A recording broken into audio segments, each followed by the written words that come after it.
इस कार्यक्रम के पुण्यार्चक हैं श्री जयेश भाई जसवंत लाल शाह, श्रीमती रूपाबेन शाह, श्री अर्पित वखारिया, श्रीमती अदिति वखारिया, कियारा वखारिया, जियान वखारिया, कुंजन गांधी, ईशा गांधी एवं हतवी गांधी।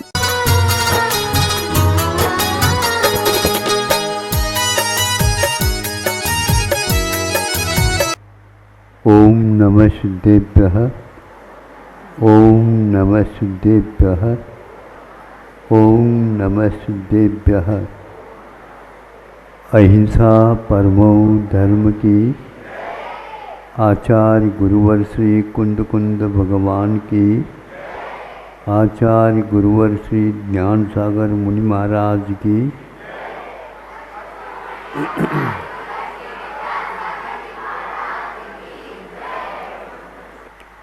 कहीं कहीं पर ये क्रोध, मान, माया और लोभ ये चार कषायें हैं। तो क्रोध का क्षमा विपरीत धर्म है। अब हम प्रकर्ष प्राप्त लोभस्य दूरीकरणम शौच।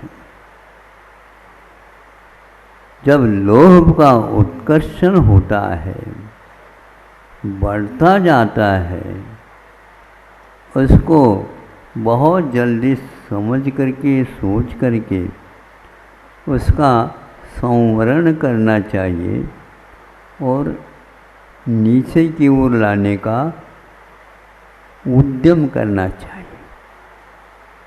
उद्यम इसलिए मैं कह रहा हूँ, प्राय करके संयम के लिए उद्यम भी एक शब्द आता है। आज जिस विपरीत क्षेत्र में आप लोग उद्यम के स्थान पर ऊधम करते हो, आप सुन रहे? हाँ, हम कि विपरीत धर्म आपके कर्णेंद्र के लिए, फिर भी आपको सुनना है।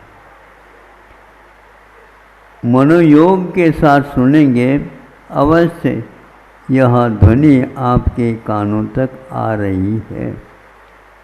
वैसे तो आप फ़ोन वगैरह कर लेते हैं, मोबाइल पर सुनते हैं, तो बहुत जहाँ आवाज़ उत्पन्न होती रहती है, बरकरार एक एक शब्द, एक एक अक्षर आप सुन लेते हैं। यहाँ पर भी वही मनोयोग लगा करके आप इसको ग्रहण करेंगे। लोभ न करें। हाँ, ये एकांत नहीं है। यदि लोभ अच्छे क्षेत्र में करते हैं तो आप लोग बहुत जल्दी सफलता प्राप्त कर सकते हैं।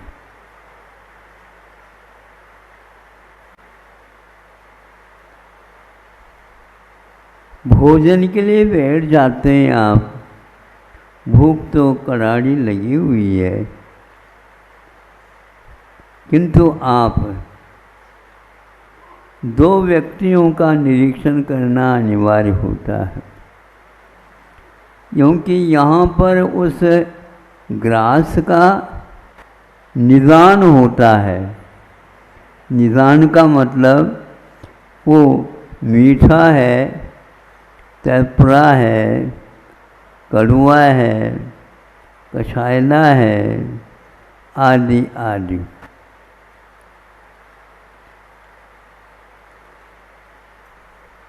तो आपको इस ओर भी देखना है। फिर इसके उपरांत जब वह ग्रास चरवण के साथ नीचे चला जाता है, वह बढ़ता चला जाता है और ऊपर से जो है आपको अच्छी लग रही है, उसको आप आग्रह के अनुसार, प्रार्थना के अनुसार उसको ले लेते हैं और नीचे वाला आपको कहता है भैया हमारी ओर भी आप ध्यान दो। आपको मीठे का ज्ञान तो हो गया और मुझे कोई मीठे का ज्ञान नहीं है, कुछ भी दे दो, लेकिन आप कितना लिया है और कितना दिया है नीचे, इसका ख्याल तो रखा करो।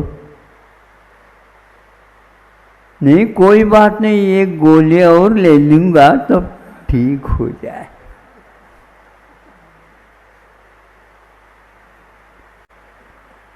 क्योंकि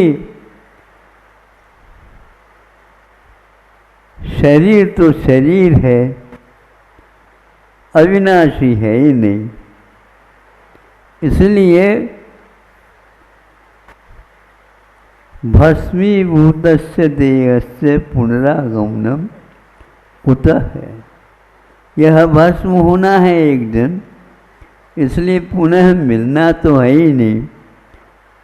तो अच्छे ढंग से घी को खाया जाता है प्राय करके, लेकिन वो चार्वाक मत वाला घी को खाने के स्थान पर पिबेत का पी लेना चाहिए। गलती न करियो।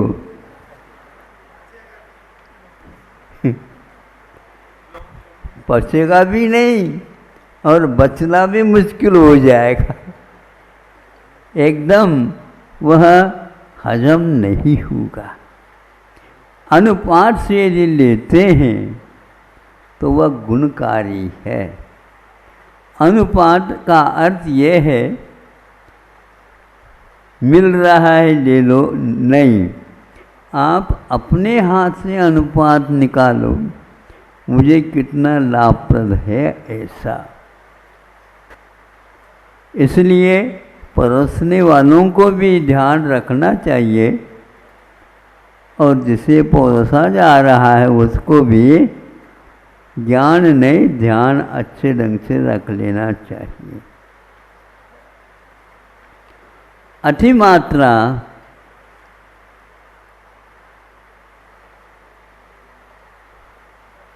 हमेशा हमेशा आपके लिए हानिकारक रहेगा। अति मात्रा से क्या होता है?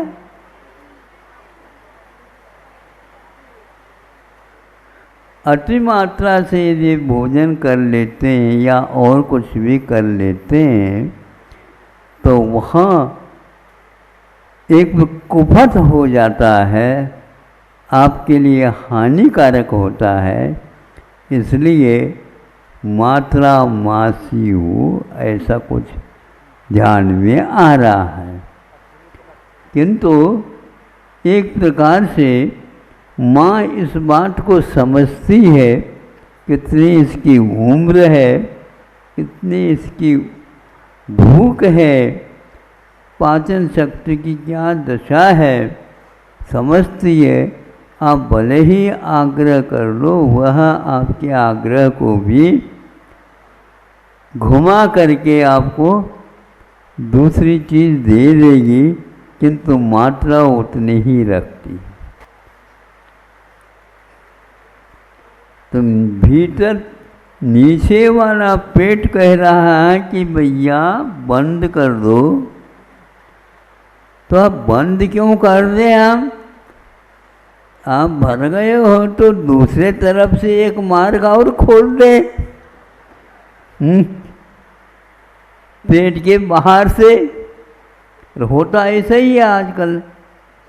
कोई व्यक्ति कंठ का बीमारी हो गई उसको, तो फिर वहाँ से न लेकर के भोजन नीचे नली की व्यवस्था, नली की का मतलब नाली की व्यवस्था उसको धो नहीं सकते। ये हाल हो रहा है, पहले उसको निकाल देते हैं। मतलब भोजन बरकरार रखना चाहिए, उनका ये उद्देश्य है। उपवास की, होमोदर की, रस परित्याग की, ये कोई चीज ही नहीं इस युग में। और हमारे आचार संहिता में चाहे श्रावक हो चाहे मुनि हो, दोनों के लिए अनुपात बताया गया है।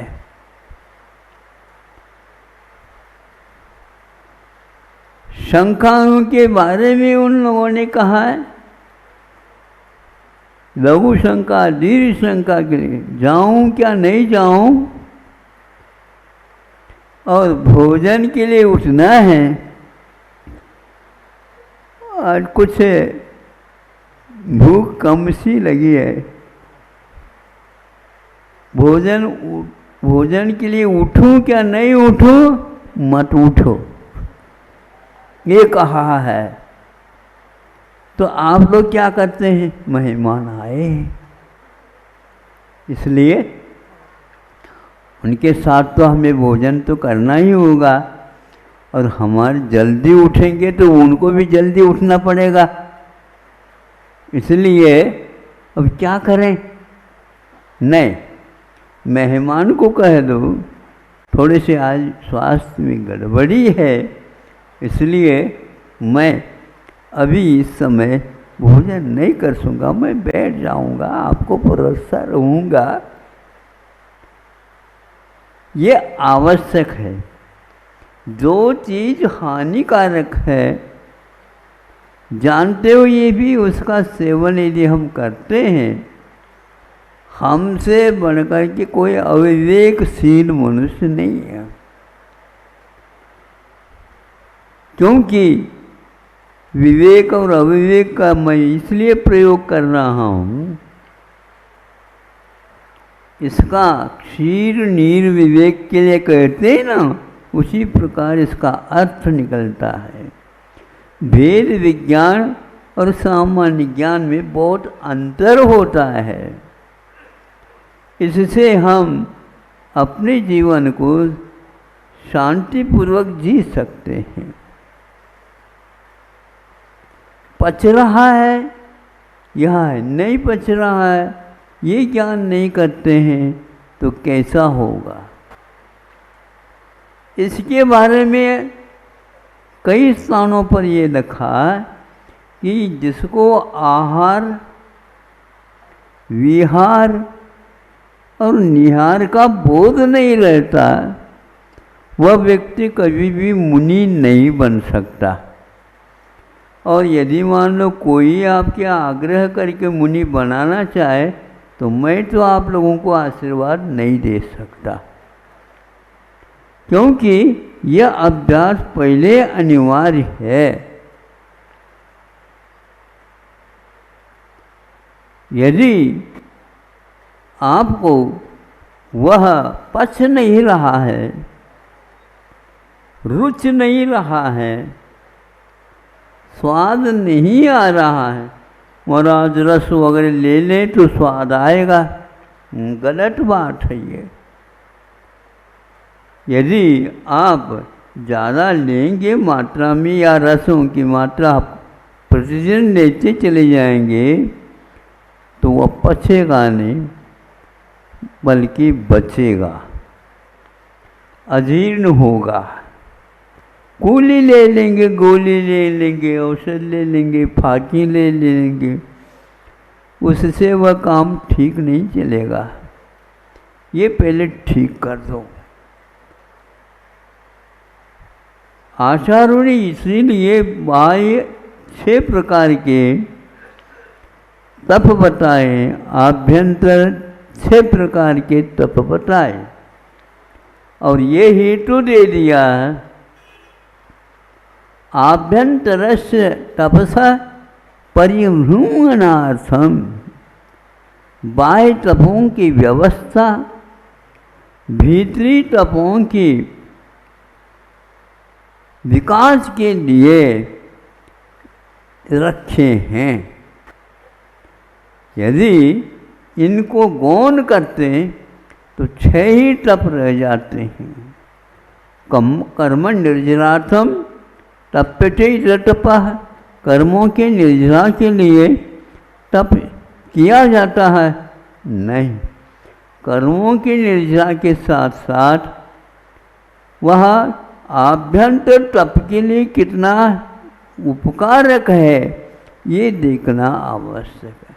हाँ, इतना अवश्य है बाहरी तपों की मात्रा बढ़ न जाए।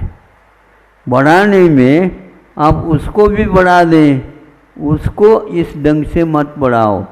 संतों ने इसके लिए सूत्र लिखा है, तद्व्रत माचरितव्यम यत्र शरीर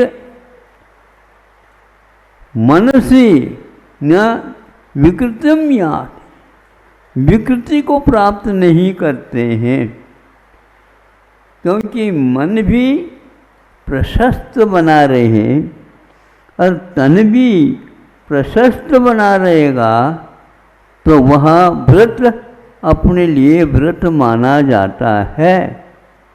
तद्व्रत आचरितव्यम यत्र न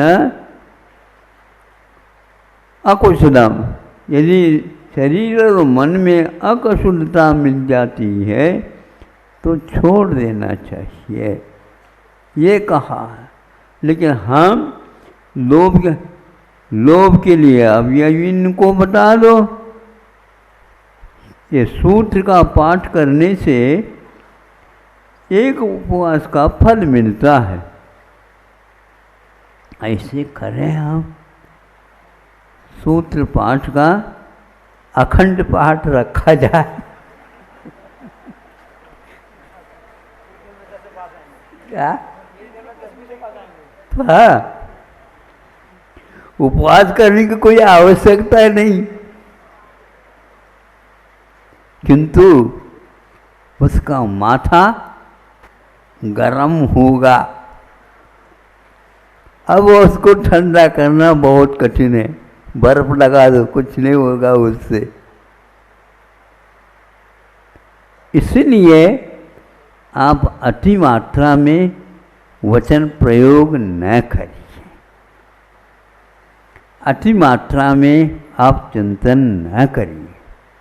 आज के बच्चे कोचिंग सेंटर जाते हैं, माता पिताओं का इसके लिए आग्रह रहता है, बेटा कोचिंग सेंटर को भी जाना है और नंबर उससे ज़्यादा बढ़ेंगे आप।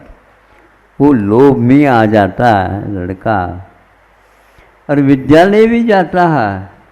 सुनने में आया था, अन्यथा न ले, मैं केवल यहाँ कोई पत्रिका में सुन लेता हूँ तो आपके सामने रख देता हूँ ताकि आप उस ओर भी ध्यान दे सके।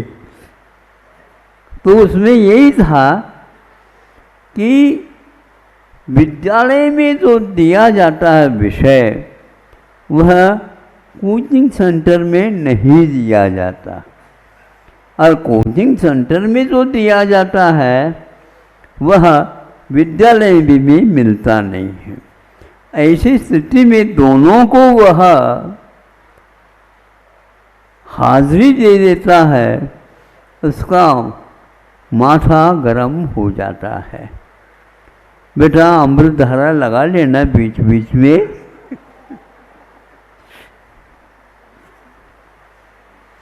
केवल अमृत धारा लगाने मात्र से माथा अब गरम का ठंडा हो नहीं सकता।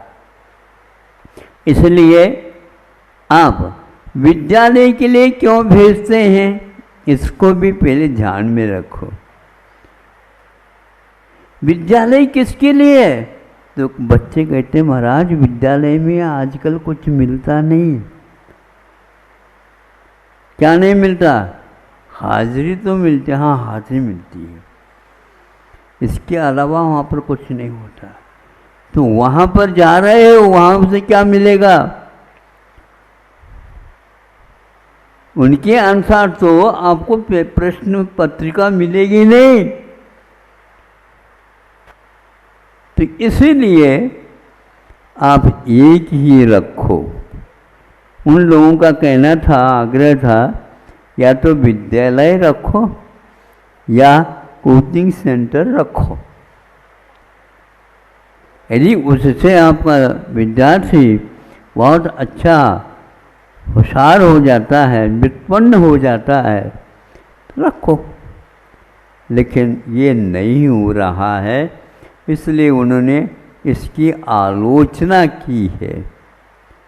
और 15-15 दिन में उसकी परीक्षा होती है उनके लिए, क्योंकि कोचिंग सेंटर में कितना पैसा लगता है ये आप ही लोग जानते होंगे, और किसी के वश की बात नहीं है।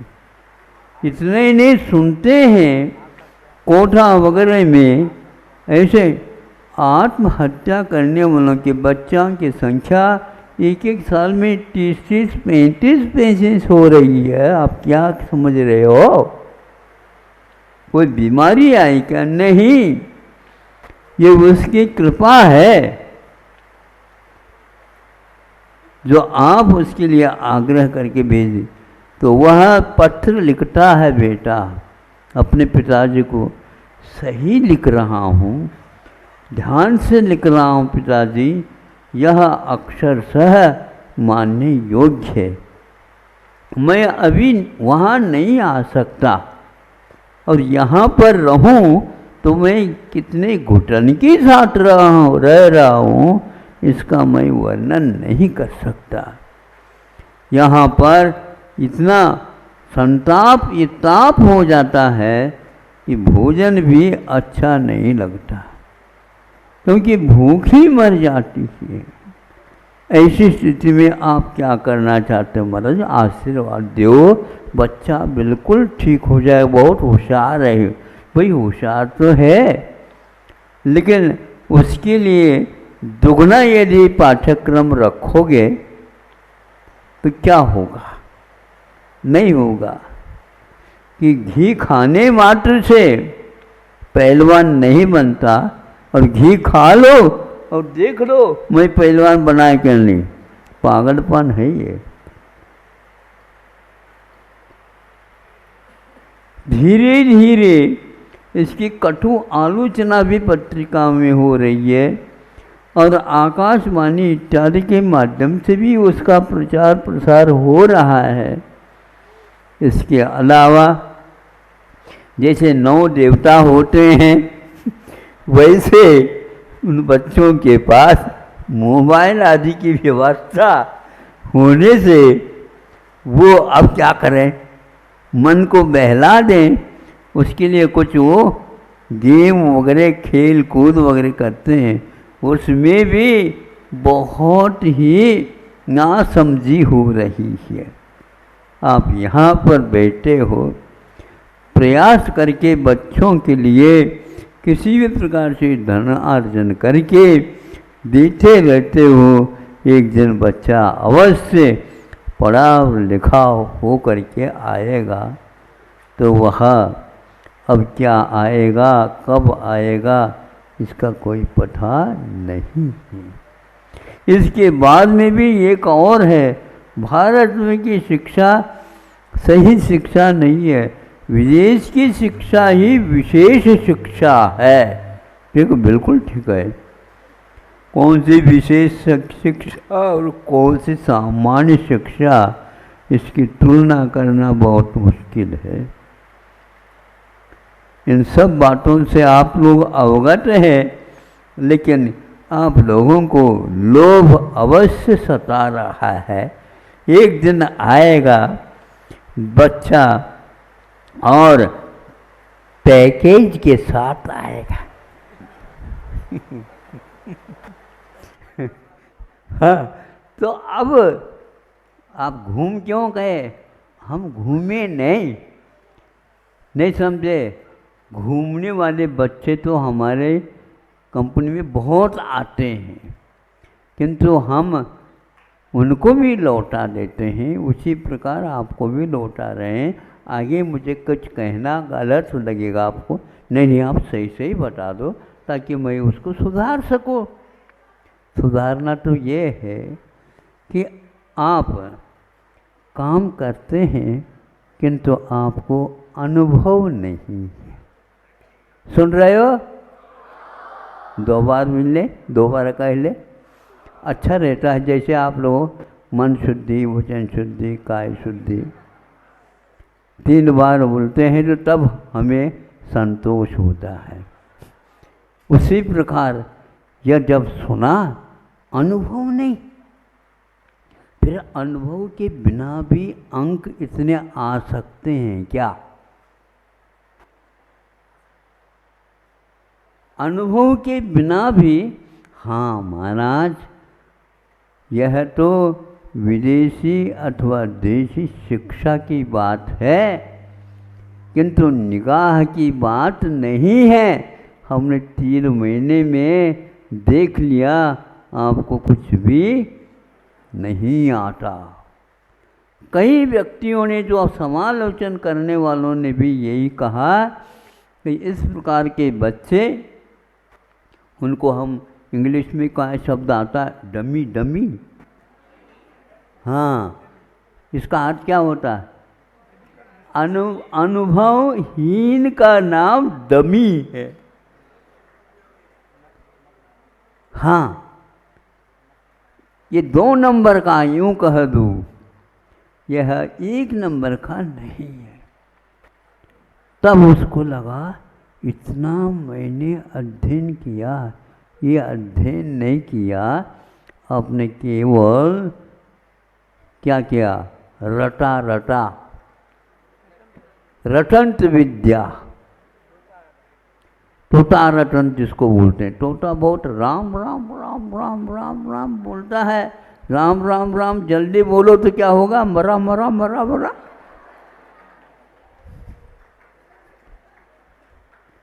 जल्दी बोलना चाहिए, बस जल्दी बोल करके आप इसको पास करना चाहो, उत्तीर्ण करना चाहो तो नहीं होगा। दूसरा, उस स्थान पर एक दूसरे बच्चों को बुलाया। वह बच्चा आया,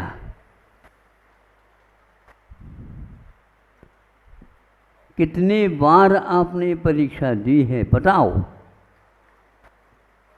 आप पूछो नहीं। क्यों पूछना तो है?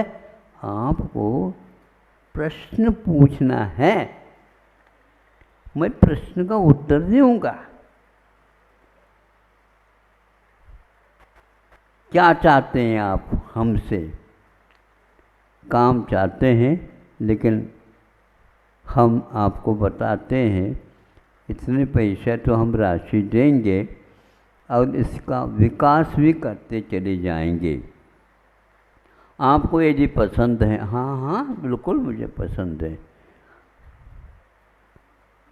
फिर बाद में उसने तुलना की इसके अंकों की और इसकी पद्धति की और उसकी पद्धति की। इसको भी वह राशि बढ़ाते बढ़ाते जा रहे हैं। एक दिन पूछा, क्या पूछ रहे हो? हम ये पूछना चाह रहे हैं आपने कहाँ से पढ़ाई की है? कहाँ से पढ़ाई? विद्यालयों से जो मिलते हैं वही पढ़ाई? नहीं, विशेष आपने पढ़ाई की है। कौन सी पढ़ाई की है बताओ? उसने कहा 16 बार हमने सीए की परीक्षा दी।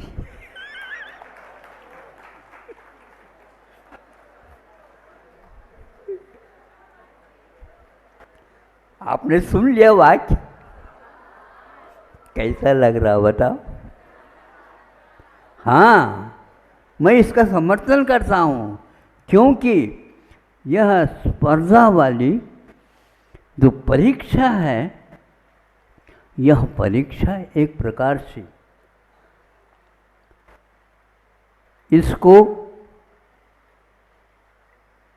इसको डिग्री नहीं बोलते, इसको डिग्री नहीं मिलती, ये डिप्लोमा है। सीए सुन रहे हो क्या नहीं? ओ, आप मतलब डिप्लोमा पढ़ करके आए हैं, अब बीकॉम की डिग्री है और हमें 16 बार यह डिग्री तो मुझे मिल गई थी 12वीं में उसी में, किंतु बीकॉम भी करना है। लेकिन 16 साल जब पार किया उस समय ये डिप्लोमा में पास हो गए। आज तक आरक्षण की कृपा प्रत्येक क्षेत्र में हुई है प्रवेश, किंतु सीए के लिए आज तक वह आरक्षण देवता प्रसन्न नहीं हुई।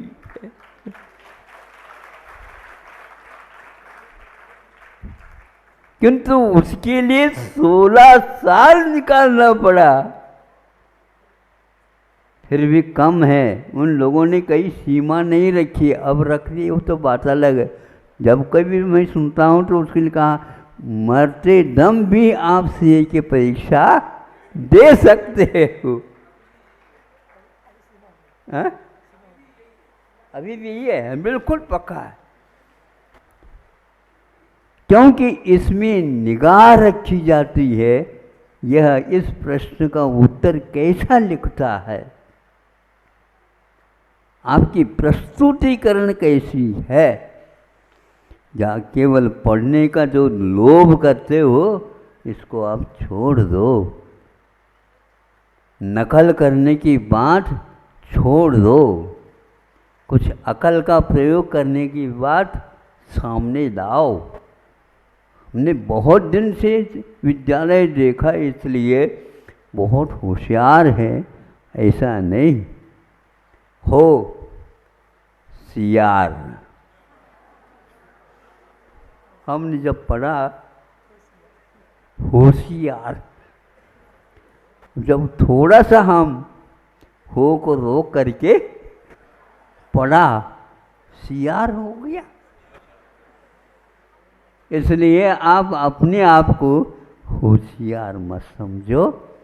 सामने वाला कहता है अनुभवहीन कोई किसी काम का नहीं है। आत्मविश्वास चाहिए, कर्मठता चाहिए, लगनशीलता चाहिए और कुछ भी नहीं। कई परीक्षाओं में इस प्रकार उत्तर दिया जा रहा है अच्छे समालोचकों के माध्यम से कि भारत के जितने भी इंजीनियर हैं वो 85%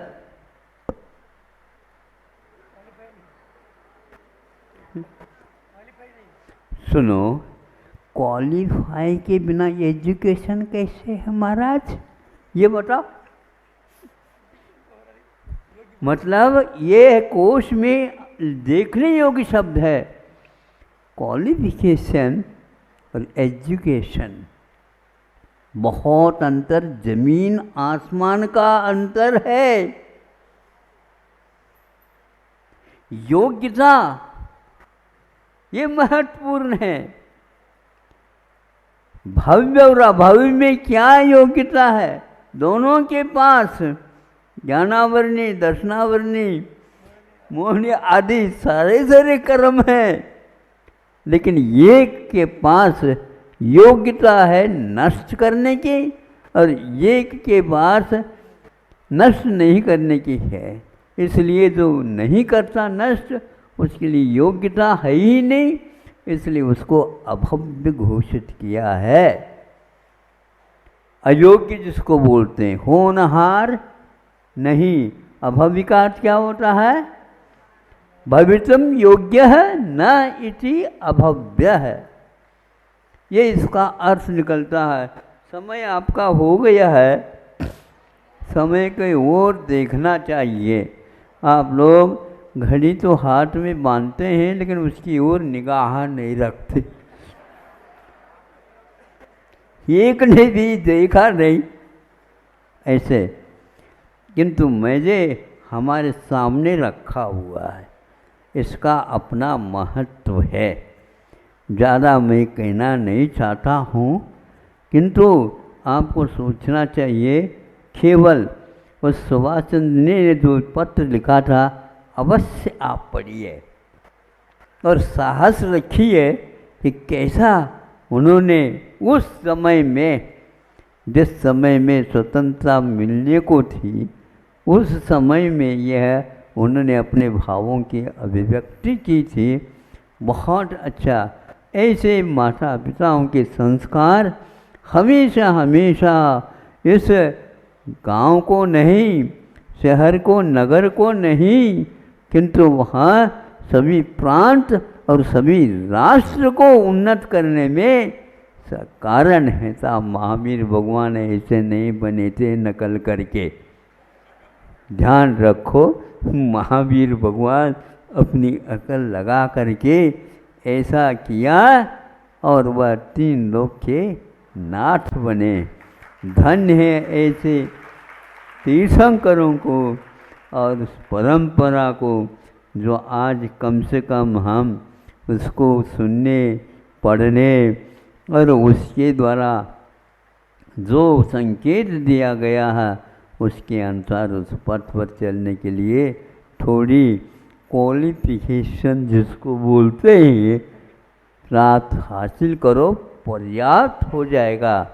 और अपने बच्चों के ऊपर भी निगाह रखो, किंतु टेलीफोन से नहीं और मोबाइल पर नहीं और वैसे ही देख करके नहीं, कुछ समय दिया करो और उसके ऊपर सिर के ऊपर हाथ फेरा करो कि उसमें ऐसे संस्कार आ जाए।